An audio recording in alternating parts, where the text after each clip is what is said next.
Now, all confirmed COVID-19 patients receiving treatment in Adamawa State have been discharged.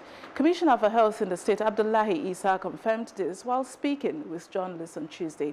He said a total of 42 patients tested positive for COVID-19 in the state, while 4 persons died of the disease since the first index case recorded in April. Anselm Nuhu, who's a journalist based in Adamawa, now joins us. Good morning, Anselm. Good morning. Thank you for joining us. Kindly bring us up to speed on the development on the management of COVID-19 in Adamawa State. Sorry, I didn't get that clearly. Okay, I said, can you hear me? Kindly Yes, I can. bring us up Yes. to speed with the development on the management of COVID-19 in Adamawa State. Yeah, only 2 days ago, we recorded a very, very positive development here in the state talking about COVID-19 because the state government here has been up and doing, and the committee in charge of the whole issue is also up and doing. So a very big plus here in the state as far as the fight against COVID-19 is concerned. I mean, in this case of COVID-19, when we hear issues like this, it is a success, you know. What is responsible for this success rate? Could it be the demography of these patients or just the fact that you have good isolation center in Adamawa State? Yeah, I think many factors could actually be the reason for this. One, there are enough isolation centers. And then 2, in Adamawa State here, there is a very functional testing center as well. And as far as I can remember, I think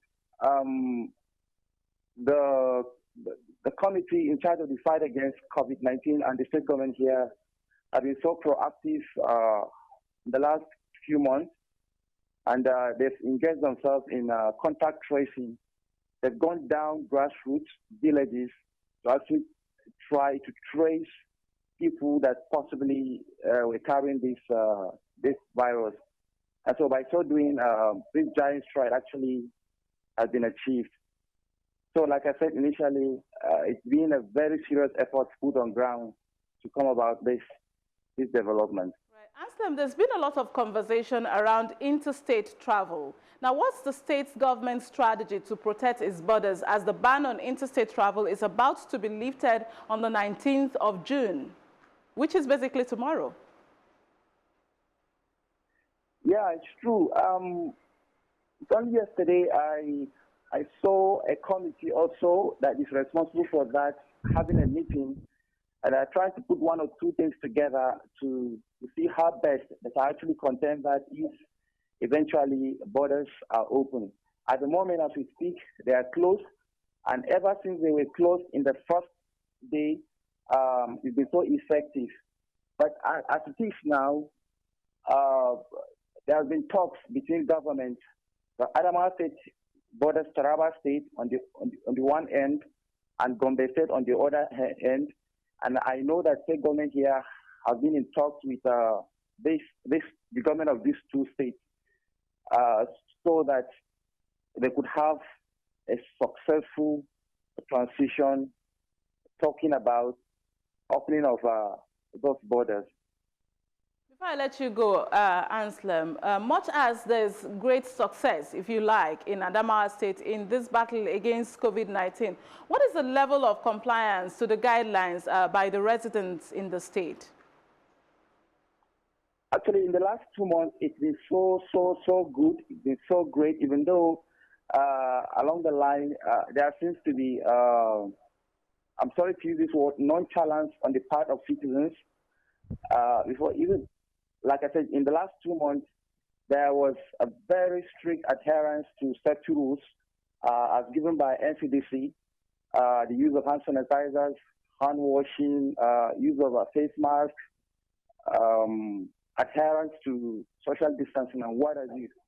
But in the last 1 month, I cannot say that that's actually what happened in the state, because people went about doing their normal businesses, not even minding those safety practices again. And I want to say it's actually a divine intervention also that we've been able to reach thus far in the state, that today there is no single patient in the isolation center because all have tested negative and have been discharged. But I also want to make quick to state here that we still have 19 samples that are undergoing testing. So no one knows what the outcome would be. But at the moment, all the centers, we have 4 functional centers in the state. All the centers are free of, are empty because there's no patients there. And then correct fumigation have been done also in event of future records too. All right. Anselm Nuhu, Adamawa State-based journalist, thank you for joining us on News on the Hour, and keep safe out there too. You're welcome.